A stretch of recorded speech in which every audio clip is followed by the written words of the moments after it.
Hi friends, welcome to జిజ్ఞాస. ఈరోజు XL సిరీస్లో భాగంగా మనం చార్ట్ని ఎలా క్రియేట్ చేయాలి అనే అంశాన్ని చూద్దాం. సో ఇక్కడ స్క్రీన్ పైన కనుక మీరు గమనిస్తే కొంత ఇన్ఫర్మేషన్ అయితే ప్రొవైడ్ చేయబడింది.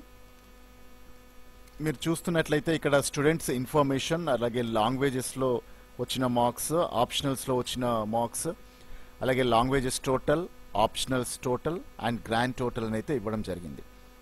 ఇప్పుడు దీనికి అంటే ఈ పర్టికులర్ డేటాకి మనం ఒక గ్రాఫికల్ ప్రజెంటేషన్గా అంటే ఒక చార్ట్ని ఎలా క్రియేట్ చేయాలనేది చూద్దాం. అంతకన్నా ముందు చార్ట్ ఉపయోగం ఏంటి అనేది మనం సింపుల్గా గమనించినట్లయితే ఈ టేబుల్ని గనక మనం గమనిస్తే ఇందులో ఒక టాప్ హైయెస్ట్ మార్క్స్ ఎవరికి వచ్చాయి అని గనక మనం గమనించాల్సిన పరిస్థితి వస్తే ప్రతి ఒక్కరి మార్క్స్ని మనం అబ్జర్వ్ చేయాలి. అంటే ఇక్కడ టెక్స్ట్ బేస్లో ఉన్న డాటాని అనలైజ్ చేయడం అనేది కొంచెం కష్టంగా ఉంటుంది. అయితే ఈ టెక్స్ట్ బేస్గా ఉన్న డాటాని మనం గ్రాఫికల్ బేస్గా మారిస్తే, అంటే ఒక ఇమేజ్గా మారిస్తే మనం ఈజీగా ఐడెంటిఫై చేయొచ్చు. అంటే హైయెస్ట్ వాల్యూస్ ఏమున్నాయి, లోయెస్ట్ వాల్యూస్ ఏమున్నాయి, ఈక్వల్ వాల్యూస్ ఏమున్నాయి అనేది మనం ఈజీగా గుర్తుపట్టడానికి అవకాశం ఉంది. సో అలాగే టెక్స్ట్ ప్రజెంటేషన్ కన్నా గ్రాఫికల్ ప్రజెంటేషన్ అనేది యూజర్స్ని ఎక్కువగా అట్రాక్ట్ చేస్తుంది. సో డాటాని కూడా ఎక్కువగా అంటే తక్కువ టైంలో, తక్కువ స్పేస్లో ఎక్కువ డాటాని మనం ప్రొవైడ్ చేయడానికి అవకాశం ఉంటుంది. సో ఇవన్నీ కూడా చార్ట్స్ని క్రియేట్ చేయడం వల్ల వచ్చేటువంటి బెనిఫిట్స్ అన్నమాట. సో ఇప్పుడు చార్ట్ ఎలా క్రియేట్ చేయాలనేది చూద్దాం. సో మన దగ్గర అయితే డాటా ఉంది. ఫస్ట్ డాటా అనేది కంపల్సరీ. అంటే ఇక్కడ చార్ట్ క్రియేట్ చేయాలి అంటే ఫస్ట్ మనం చేయాల్సింది హెడ్డింగ్స్ని ఫిక్సప్ చేసుకోవాలి. దెన్ ఆఫ్టర్ డాటాని ప్రొవైడ్ చేయాలి. ప్రతి కాలంకి unique data. Unique data means for example ఇక్కడ మార్క్స్ అనే కాలం కనుక మీరు గమనించినట్లయితే అన్ని కాలమ్స్లో మార్క్స్ వచ్చాయి. సో ఇక్కడ మార్క్స్కి బదులు మనం వేరే డాటా అనేది ఏది ఎంటర్ చేయలేదు. సో ఇలా ఒకే యూనిఫామ్గా డాటా ఉన్నట్లయితే దీన్ని యూనిక్ డాటా అంటాము. సో ఇవన్నీ కూడా ప్రతి మార్క్స్ కాలంలో మనం న్యూమరికల్ డాటాని ప్రొవైడ్ చేయడం జరిగింది. కాబట్టి దిస్ ఈజ్ ద నెంబర్ డాటాగా పిలవచ్చు. అలాగే స్టూడెంట్ నేమ్ కనుక మీరు గమనించినట్లయితే ఇక్కడ అంతా కూడా టెక్స్ట్ ఉంది. సో కాబట్టి ఇది టెక్స్ట్ డాటాగా మనం పిలవచ్చు. టెక్స్ట్, నెంబర్స్, ఇలా రకరకాల డాటా ఐటమ్స్ ఉంటాయి. సో మనం ఒక పర్టికులర్ కాలంలో ఒక పర్టికులర్ టైప్ ఆఫ్ డాటాని మాత్రమే ఉపయోగిస్తే చార్ట్స్ క్రియేట్ చేయడం అనేది చాలా తేలికవుతుంది. సో మన దగ్గర డాటా ఉంది, అది కూడా యూనిక్ ఫామ్లో ఉంది. కాబట్టి ఇప్పుడు చార్ట్ ఎలా క్రియేట్ చేయాలనేది చూద్దాం. ఇన్సర్ట్ అనే ఒక మెనూ ఉంటుంది. సో ఇన్సర్ట్ మెన్యూలో రిబ్బన్స్ మీరు గమనించినట్లయితే ఇక్కడ చార్ట్కి సంబంధించిన రిబ్బన్స్ ఉంటాయి. ఇందులో నుండి మనకి ఏ టైప్ ఆఫ్ చార్ట్ కావాలి అనేది మనం చూస్ చేసుకోవాలి. సో కాలమ్ చార్ట్ కనుక మీరు ఇన్సర్ట్ చేయాలి అంటే ఇలా బార్స్ రూపకంగా వస్తుంది, అంటే కాలమ్స్. ఇది వై యాక్సెస్కి ఈక్వల్గా వస్తాయి, అంటే వై చార్ట్ అని కూడా అనొచ్చు మనం. వై యాక్సెస్కి ఈక్వల్గా వచ్చే చార్ట్స్ అన్ని కూడా కాలమ్ చార్ట్స్. ఎక్స్ యాక్సెస్కి ఈక్వల్గా వచ్చే చార్ట్స్ అన్ని కూడా బార్ చార్ట్స్గా పిలుస్తాము. సో ఈ కాలమ్ చార్ట్స్లో కూడా మళ్ళీ రకాలు ఉన్నాయండి. 3D కాలమ్ చార్ట్ ఉంది, cylinder type, cone type and pyramid type. ఇలా రకరకాల టైప్స్ అయితే ప్రొవైడ్ చేశారు MS ఎక్సెల్లో. దీంట్లో మనకు కావాల్సిన సూటబుల్ చార్ట్ టైప్ ఏది అనేది ఫిక్సప్ చేసేసుకుంటే మనకు ఆ పర్టికులర్ చార్ట్కి సంబంధించిన విజార్డ్ అనేది ఓపెన్ అవుతుంది. సో ఫర్ ఎగ్జాంపుల్ నేను 3D చార్ట్ తీసుకుంటున్నాను ఇక్కడ. So this is the 3D chart. So 3D చార్ట్కి సంబంధించిన ప్రజెంటేషన్ అనేది రెడీ అయిపోయింది. సో మన దగ్గర 10 స్టూడెంట్స్ ఉన్నారు. 10 స్టూడెంట్స్ నేమ్స్ ఇక్కడ కనిపిస్తున్నాయి. సో ప్లస్ దానికి సంబంధించిన టోటల్ ఇన్ఫర్మేషన్ ఉంది. అయితే మీరు గమనించవచ్చు ఇక్కడ ఈ నేమ్స్ గనక చూస్తే ఒక ఆర్డర్లో రాలేదు. లాంగ్వేజ్ మార్క్స్ అని ఒక దగ్గర వచ్చింది, ఆప్షనల్ మార్క్స్ అని ఒక దగ్గర వచ్చింది, కొన్ని గ్యాప్స్ అనేవి రావడం జరిగింది. సో మీరు ఇక్కడ సెలెక్ట్ అయిన టెక్స్ట్ని కూడా గమనించండి. సో టోటల్ మార్క్స్ ఇక్కడ చూస్తే మీకు ఒక బార్ ఏమో చాలా పొడుగ్గా, కొన్ని ఆప్షన్స్ ఏమో చాలా చిన్నగా ఉన్నాయి. అంటే చూడండి 50 లోపు కొన్ని ఉన్నాయి, 150 వరకు కొన్ని ఉన్నాయి, నియర్లీ 300 వరకు కొన్ని బార్స్ వచ్చాయి. ఇలా ర్యాండమైజ్గా అంటే ఒక సీక్వెన్స్ ఆర్డర్ లేకుండా రకరకాలుగా రావడం వల్ల ఈ గ్రాఫ్ చూడ్డానికి నీట్గా లేదు. ఇలా ఎందుకు వచ్చింది అని మనం గమనిస్తే మనం సెలెక్ట్ చేసుకున్న డాటాని ఒకసారి చూడండి. బ్లూ బాక్స్ ఏదైతే ఉందో ఈ బ్లూ బాక్స్ అనేది ఈ టోటల్ గ్రాఫ్స్ని ఇండికేట్ చేస్తుంది. ఈ టోటల్ గ్రాఫ్స్లో ఉన్నటువంటి బార్స్కి సంబంధించిన డాటా అంతా కూడా ఇక్కడ నుంచి ప్రొవైడ్ చేయడం జరిగింది. దీంట్లో మీరు చూస్తే language marks and optional marks వరకు ఓకే.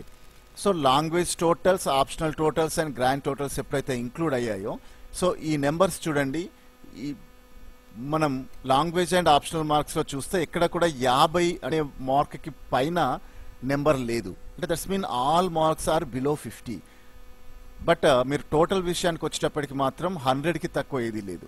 అండ్ గ్రాండ్ టోటల్కి వచ్చేటప్పటికి నియర్లీ 200 అండ్ 300 వరకు వెళ్ళిపోయాయి. సో అంటే ఈ టోటల్స్, దీని ద్వారా మనకు క్లియర్గా అర్థమయ్యేది ఏంటంటే ఎప్పుడైనా గ్రాఫ్లో మనం టోటల్స్ని ఇంక్లూడ్ చేయకూడదు.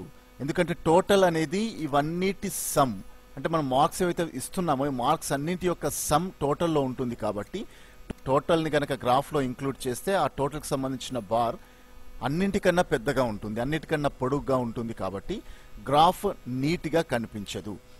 యూజర్ కూడా అర్థం చేసుకోవాలి అంటే చాలా కష్టం పడాల్సి వస్తుంది. కాబట్టి మనం వీటిని డిసెలెక్ట్ చేద్దాం. సో డిసెలెక్ట్ ఎలా చేయాలి అంటే చార్ట్ పైన రైట్ క్లిక్ చేసి మనకు కావాల్సిన సెలెక్ట్ డాటా ఆప్షన్కి వెళ్ళేస్తే this is the select data option.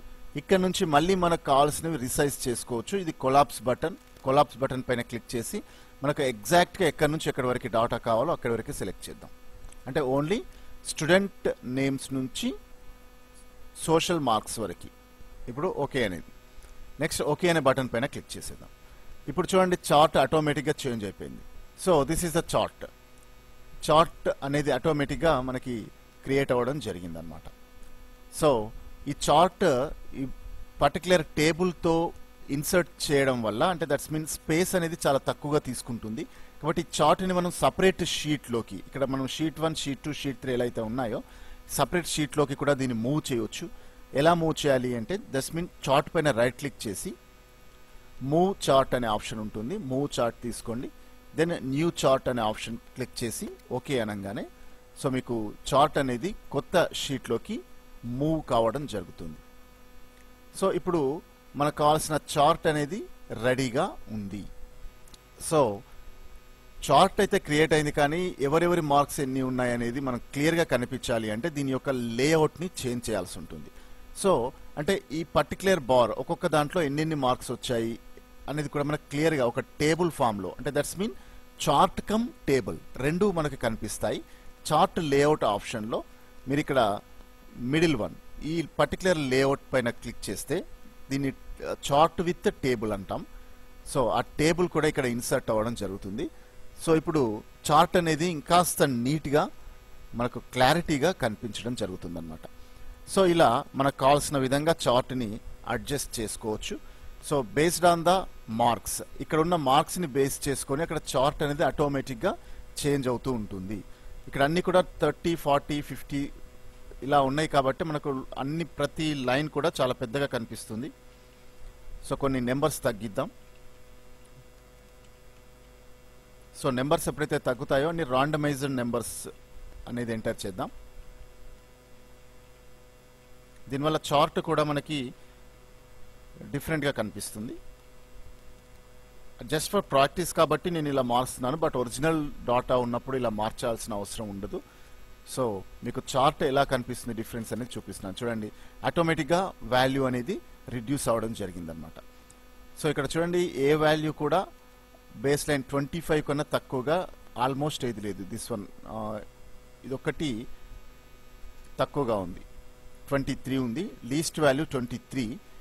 ఇప్పుడు నేను ఒక పర్టికులర్ సెక్షన్లో 23 కన్నా తక్కువ వాల్యూస్ ఎంటర్ చేస్తాను. ఇక్కడ 50 ఉంది, నేను 15 చేస్తున్నాను. 45ని 14 చేస్తున్నాను. 10. ఇప్పుడు చూడండి చార్ట్లో కూడా ఆటోమేటిక్గా అది రిఫ్లెక్ట్ అయ్యి కనిపిస్తుంది. 10 పాయింట్స్, 14 పాయింట్స్, ఇలా రిడ్యూస్ అనేది ఆటోమేటిక్గా జరిగిపోతుంది అనమాట. సో ఇంకొకటి మీరు గమనించినట్లయితే స్టూడెంట్ నేమ్ అనేది ఇక్కడ పర్టికులర్ బ్లాక్గా కనిపిస్తుంది. అయితే స్టూడెంట్ నేమ్ అయినా చూపెట్టవచ్చు, లేదు అంటే మార్క్స్ సబ్జెక్ట్ వైజ్ మార్క్స్ని కూడా మనం బ్లాక్స్గా చూపెట్టవచ్చు. ఇలా మార్చుకోవాలి అనుకున్నప్పుడు సెలెక్ట్ డాటాకు వచ్చేసి స్విచ్ రో టు కాలం చేసేస్తే ఇప్పుడు చూడండి స్టూడెంట్ నేమ్స్ అనేవి ఇండెక్స్ మార్క్స్గా వచ్చేసాయి.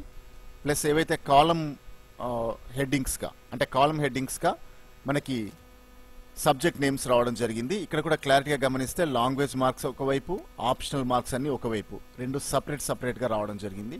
సో ఇప్పుడు కాస్త నీట్గా మనకి కనిపిస్తుంది. ఒక్కొక్కరి మార్క్స్ ఇటు టేబుల్ వైజ్గా చూడొచ్చు, ప్లస్ గ్రాఫ్ వైజ్గా కూడా చూడొచ్చు. టేబుల్ కమ్ గ్రాఫ్ అంటాం దీన్ని. సో ఈ రకంగా మనం గ్రాఫ్స్ని క్రియేట్ చేయడం అండ్ ఎడిషన్ చేసుకోవడానికి అవకాశం ఉంది. సో ఇది గ్రాఫ్స్ క్రియేట్ చేసేటువంటి మెథడ్. మరొక అంశంతో మళ్ళీ కలుద్దాం. Thanks for watching.